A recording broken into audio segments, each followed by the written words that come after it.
con vértigo, ¿sale? Este es, junto con oído, digamos, el contenido más importante de la materia para fines prácticos, para fines pues, ya como médicos generales, ¿verdad? Es de lo que más les va a llegar. Entonces es importante que lo tengan bien comprendido, ¿verdad? Que lo puedan aterrizar para resolver problemas clínicos. Entonces, decíamos que es súper importante el orden sobre todo, ¿no? Cuando un paciente nos llega con vértigo, primero es un interrogatorio completo, ¿verdad? De todos sus antecedentes. Importa mucho los personales patológicos, ¿no? Si el paciente tiene alguna enfermedad crónica degenerativa, si es un paciente con antecedente de migrañas, su perfil, a qué se dedica, qué está haciendo. A veces hay trabajos que inducen un tipo de vértigo, pero solamente por el estímulo visual del movimiento. O sea, típicamente los pacientes que trabajan en fábricas, parados, al lado de una banda que está circulando y que tiene que estar haciendo algo, ¿verdad? Con la mirada siempre fija hacia abajo en el objeto que pasa y pasa por la banda. Entonces a veces son pacientes que también tienen estos problemas, pero inducidos por su trabajo, ¿no? Entonces todo eso importa mucho para ir encontrando un diagnóstico. Entonces eso nunca se lo deben de saltar, y ya el interrogatorio específico del síntoma decíamos que importa mucho distinguir si es mareo, si es vértigo, si es desequilibrio o si es una combinación de los tres, ¿verdad? Ayudarle al paciente a que explique, a que sepa explicar lo que siente. Y ya luego vamos a pasar, como siempre, a la exploración física. La exploración física en otorrino, yo siempre les hago hincapié en que sigan un orden, en que empiecen siempre por nariz, luego boca y al final los oídos. ¿Por qué siempre por nariz? Porque mucha de la patología nasal a veces tiene como secuela, ¿verdad? Una patología de oído, o sea, necesitamos respirar bien para escuchar bien, para tener una buena función de ventilación, ¿verdad? Lo vimos en otitis medias, como la raíz casi siempre es una disfunción de la trompa de Eustaquio, y eso a veces puede ser secundario a una desviación de tabique, una rinitis crónica, sinusitis crónica. Entonces siempre importa primero ver nariz, boca y al final los oídos. Eso nunca se lo salten. Y ya luego, ahorita de lo que nos vamos a encargar de ver es de la exploración en especial del sistema vestibular, de la función vestibular, que es buscando intencionadamente características del nistagmo, ¿verdad? También, además, cuando hemos acabado esa exploración vestibular, vale la pena siempre, sobre todo si el interrogatorio nos sugirió un origen central, una exploración neurológica completa que incluya paras craneales, exploración de la marcha también, ¿verdad? Entonces, decíamos que el nistagmo es el signo típico del vértigo, y a este nistagmo le vamos a identificar varias características. Sobre todo lo que importa ver es su dirección, ¿verdad? También decíamos que este nistagmo puede ser espontáneo o puede ser inducido, provocado. Espontáneo es cuando el paciente ya vino con él, ¿verdad? No hicimos nada para provocarlo, para verlo, y provocados pues algún estímulo que hayamos hecho, ¿no? Ya sea visual, pruebas térmicas, que es agua fría caliente en el conducto, o cierto cambio de posición, ¿no? Entonces el nistagmo decíamos que la dirección la va a dar el componente rápido del movimiento del ojo, ¿verdad?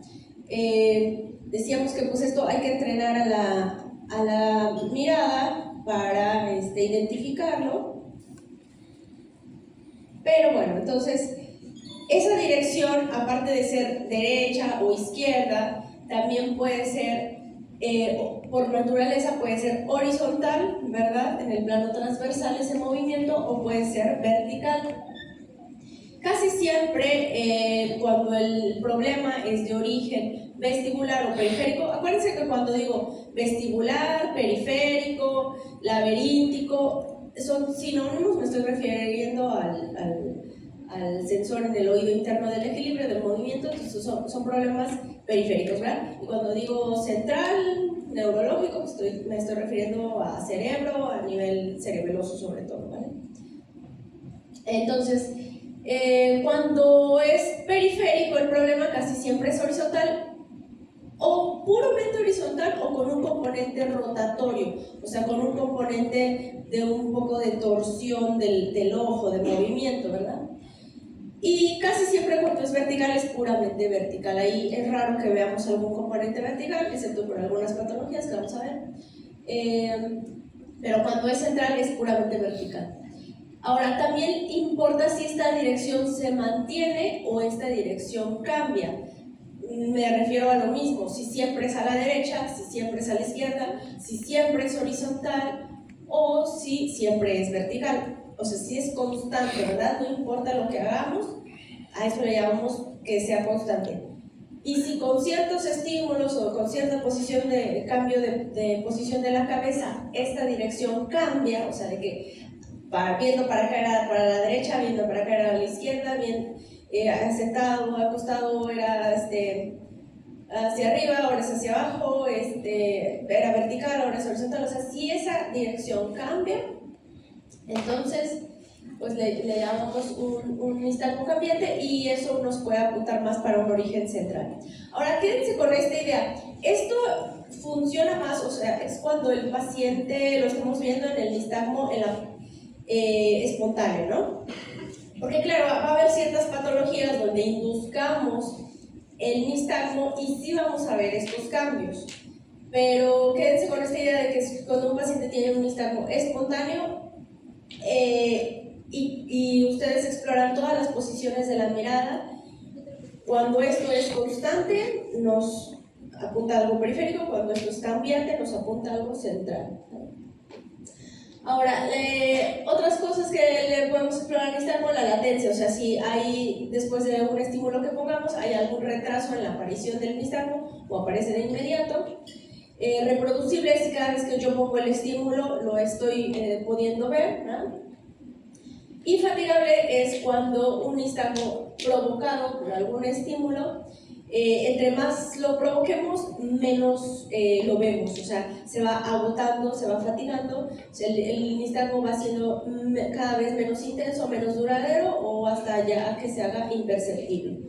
Estas tres características de latencia, reproducible y fatigable son típicamente características que se presentan en el nistagmo en el contexto de un vértigo postural paroxístico benigno, ¿verdad? Pero bueno, también podemos explorarlo en otras enfermedades. Entonces, cuando les digo hay que explorar todas las posiciones de la mirada, es cuando el paciente lo tenemos sentado de frente y le pedimos que nos vea, ¿verdad? Que fije su mirada en nuestra nariz. Buscamos si hay algún tipo de movimiento. Aquí también hay que tener una cierta práctica para distinguir los movimientos voluntarios, porque a veces el paciente está todo nervioso y está viendo para todos lados. Hay que decirle que fije su mirada, ¿verdad? En nuestra nariz. Hay que pedirle que mire hacia arriba, que mire hacia abajo, que mire hacia la derecha y hacia la izquierda y también hacia la mirada oblicua, ¿verdad? Para explorar también funciona ahí de paso del cuarto par craneal. Entonces, esto nos da información sobre todo lo que les decía, si la dirección se mantiene, no importando a dónde vea el paciente, o si cambia. Entonces, grandes diferencias entre el nistagmo de origen periférico y el de origen central. El de origen periférico casi siempre es súbito, o sea, es de aparición muy rápida y es súper aparatoso. ¿A qué me refiero con aparatoso? Se acompaña de muchos síntomas neurovegetativos. Los síntomas neurovegetativos son tres, es náusea, vómito y sudoración, ¿verdad? Entonces, el periférico o el de origen vestibular, esto es súper intenso, ¿verdad? La dirección del nistagmo, ya decíamos, o es horizontal puro o es horizontal rotatorio, pero casi siempre es constante, esa dirección se mantiene. En el central puede cambiar o puede ser puramente vertical. La sensación de giros o de movimiento es muy intensa en el periférico y en el central casi no hay o es más insidiosa, a veces sí, a veces no, es un poco constante.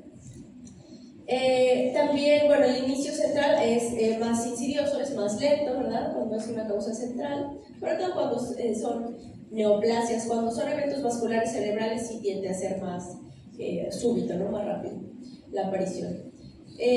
La duración, en el periférico, casi siempre, aquí hay que interrogar mucho el síntoma vértigo, ¿verdad? ¿Cuánto dura? O sea, ¿cuánto duran los giros? Porque luego el paciente dice, pues sí, los giros me duraron segundos o me duraron minutos, pero todo el día estuve mareada, o sea, todo el día estuve molesta, fastidiada o desequilibrada. Eso ya no importa tanto, lo que importa mucho es la duración de los giros, de la ilusión del movimiento, generalmente pues son de segundos, minutos a días, y eso ya para distinguir qué patologías vestibulares importa demasiado, el tiempo de duración del vértigo. Y bueno, en el central generalmente es prolongado, puede ser hasta semanas, meses, ¿verdad? Dependiendo, claro, también de la etiología específica de la naturaleza. Esto es súper importante también en el periférico, cuando un paciente tiene nistagmo espontáneo, por ejemplo, que lo estamos revisando sentado. Si el paciente le pedimos que fije su mirada en algún objeto, generalmente el nistagmo disminuye, sí disminuye, y cuando le quitamos esa fijación visual, cuando hay una inhibición visual, o sea, cuando cierra los ojos o le ponemos un filtro para que no vea bien, que ahorita vamos a ver qué es eso, son los lentes de Frenzel, generalmente podemos ver con más intensidad ese movimiento en los ojos, aumenta, ¿verdad? Y sintomáticamente el paciente, ¿cómo lo siente? Pues que cuando fija su mirada en un solo punto, disminuye la sensación de giros. Y al contrario, en el origen central, cuando el paciente cierra los ojos, tiene calma, ¿no? Disminuye esa sensación de movimiento.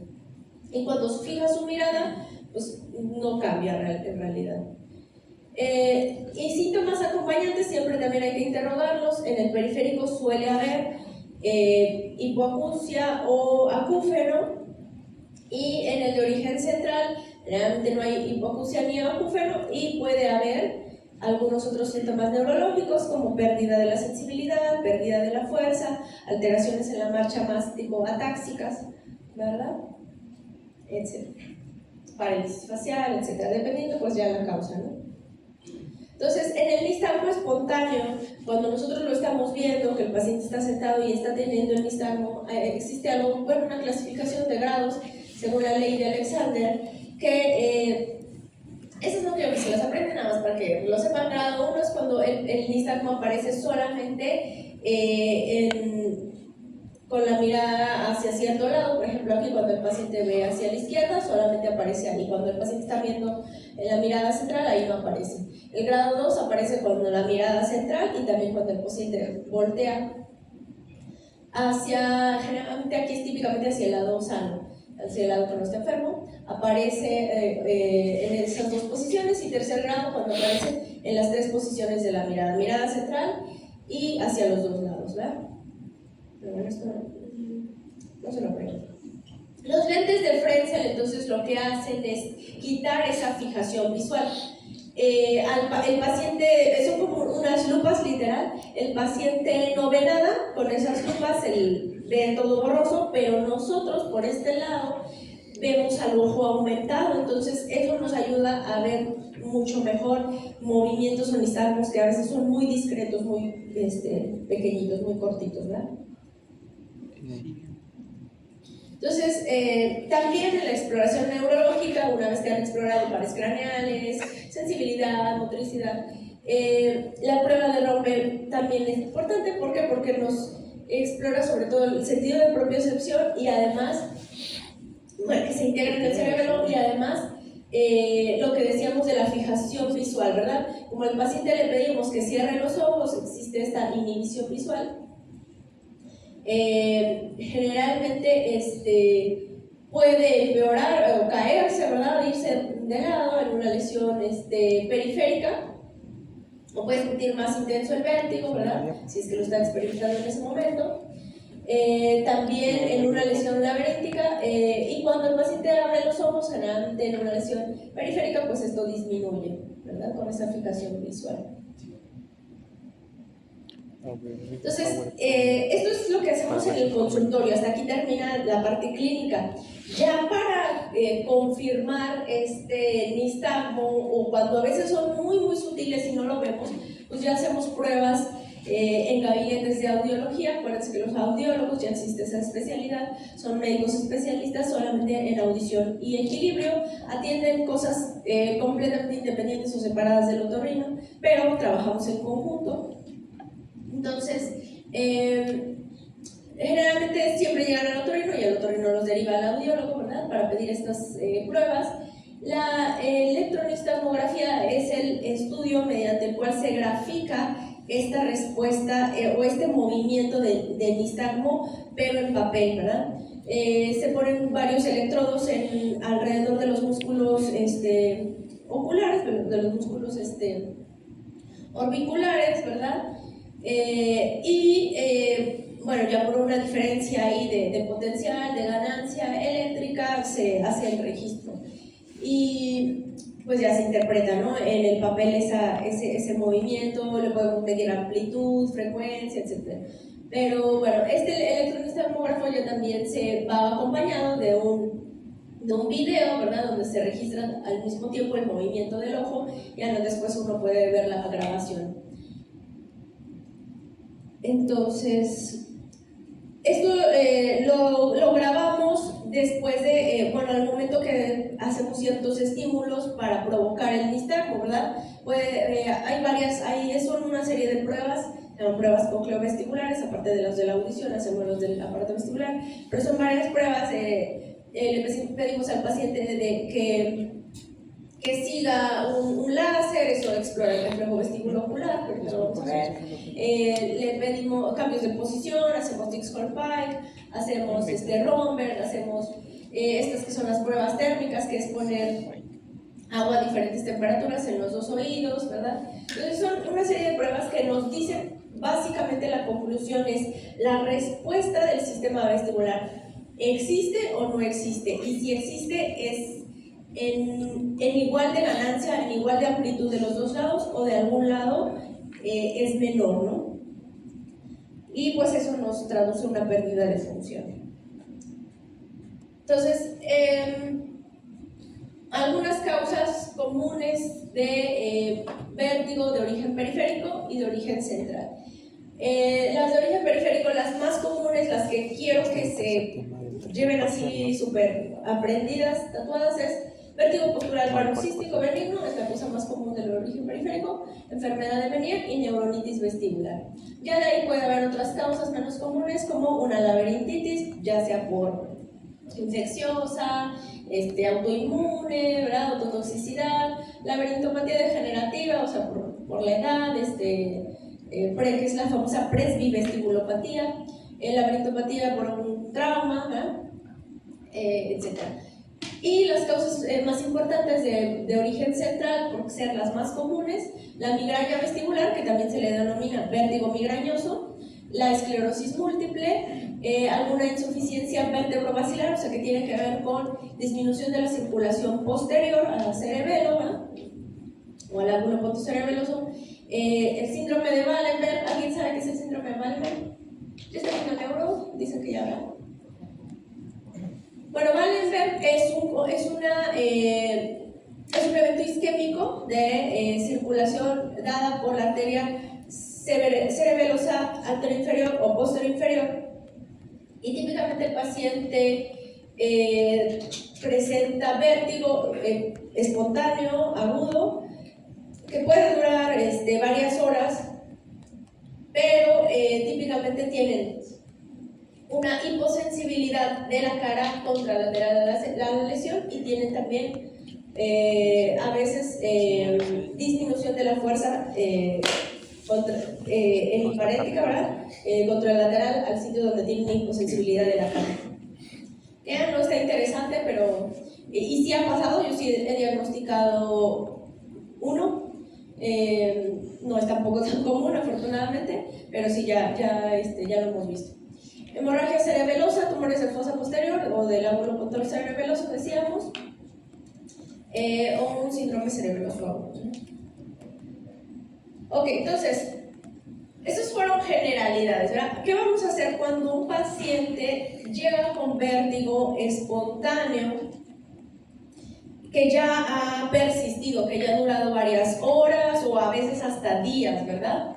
Y cuando lo estamos viendo ahí en la consulta tiene este nistagmo, ¿no?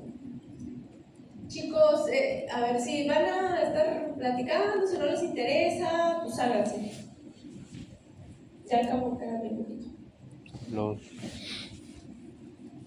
Entonces,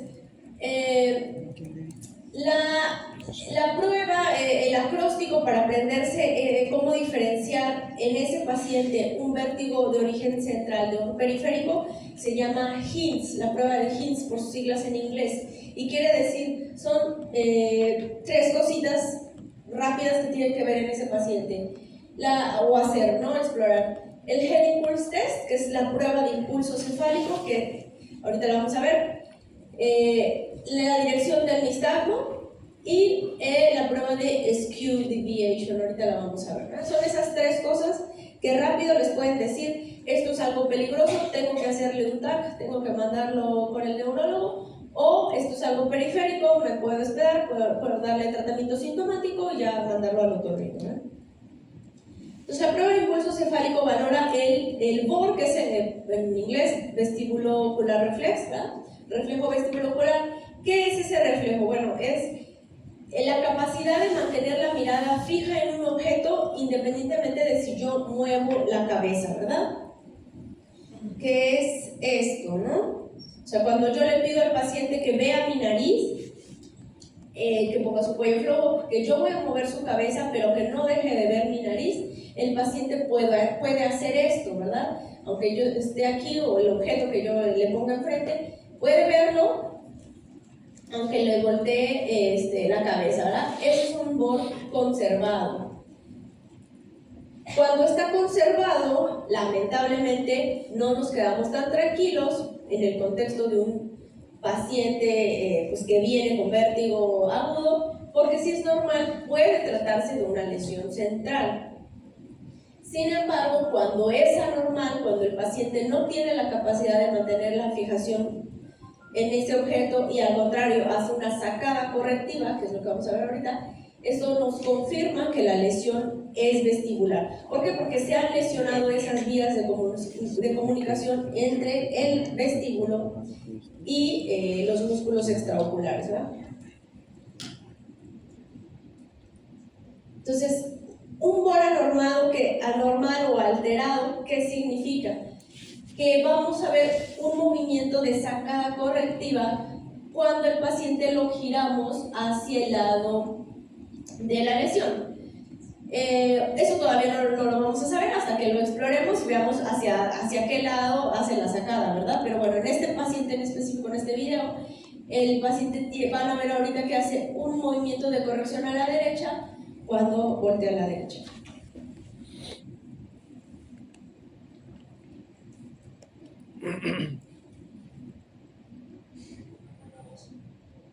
Ahí está, la derecha, ahí está. A la izquierda no pasa nada, mantiene la mirada fija, pero a la derecha, ahí está. Ese se vio muy bien.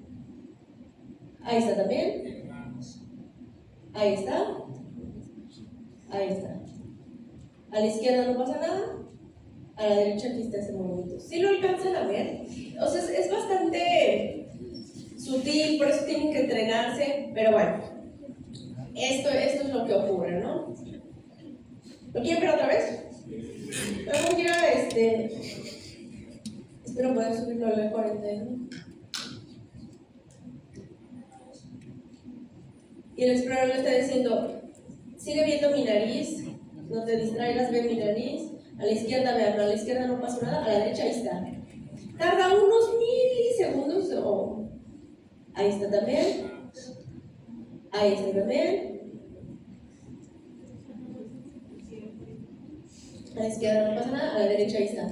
Entonces, lo que pasa es que en lugar de que el paciente, ¿verdad? Ustedes imagínense que yo soy el paciente, el de al frente es el explorador. En lugar de que el paciente pueda mantener su mirada fija, ¿verdad? Ahí al frente, lo que hace hacia el lado que está enfermo, por ejemplo en este caso el derecho, ¿no?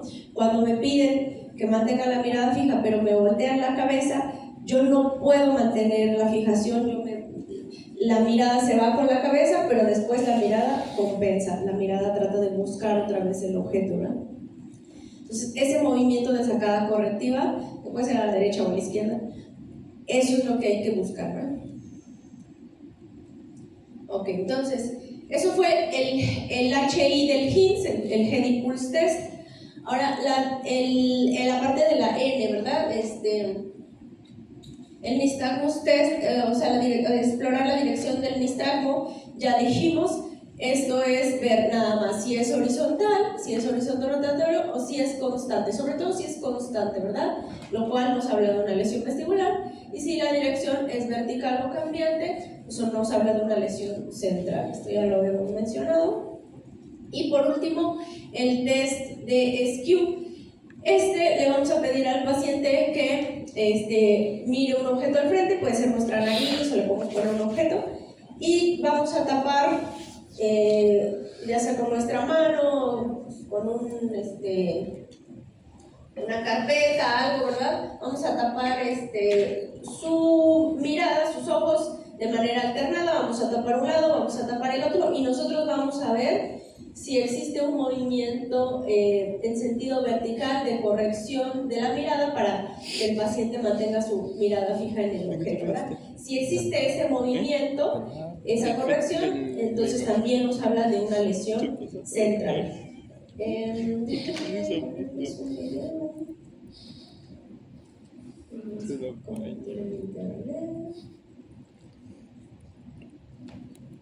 que viene, es muy práctico.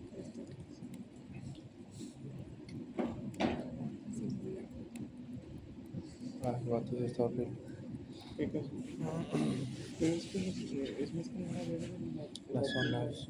No es tanto como un electrofluido. Hay muchos videos que pueden ustedes buscar en YouTube, ¿verdad? De exploración del nistagmo, para que les quede todavía mucho más claro.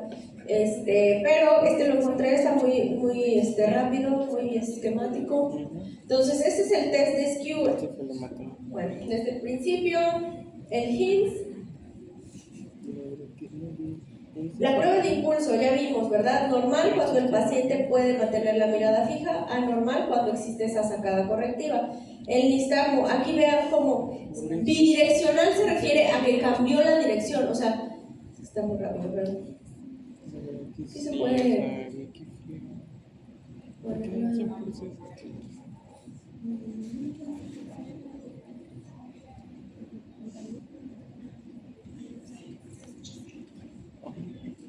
No tengo que no es que es short, ¿verdad? Este también es una. También puede.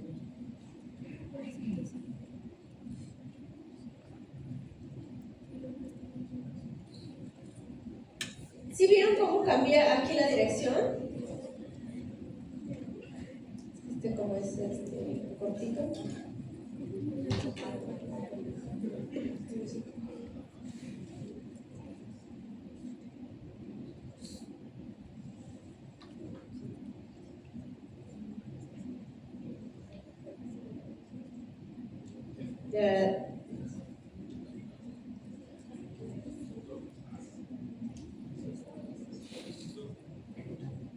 ¿Mande? Sí, hay nistagmos fisiológicos, hay nistagmos, incluso hay pacientes que pueden simular un nistagmo, hay pacientes que sí tienen la capacidad de hacer ese movimiento voluntario. Sí, hay miles de tipos de nistagmos, pero sí hay nistagmos fisiológicos en el bebé, en el recién nacido sobre todo. Y te digo, hay pacientes que pueden hacer un nistagmo, o sea, producirlo, ¿verdad? Aquí obviamente importa si el paciente tiene o no síntomas acompañantes.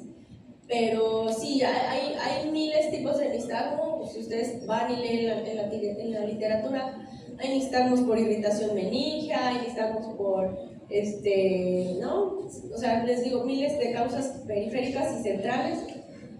Pero a mí lo que me interesa es que en el contexto de un paciente con vértigo lo sepan explorar, ¿verdad?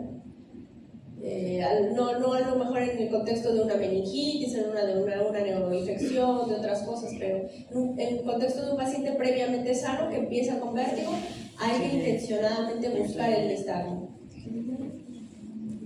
Sí, pero sí hay nistagmos que se consideran normales en ciertos contextos.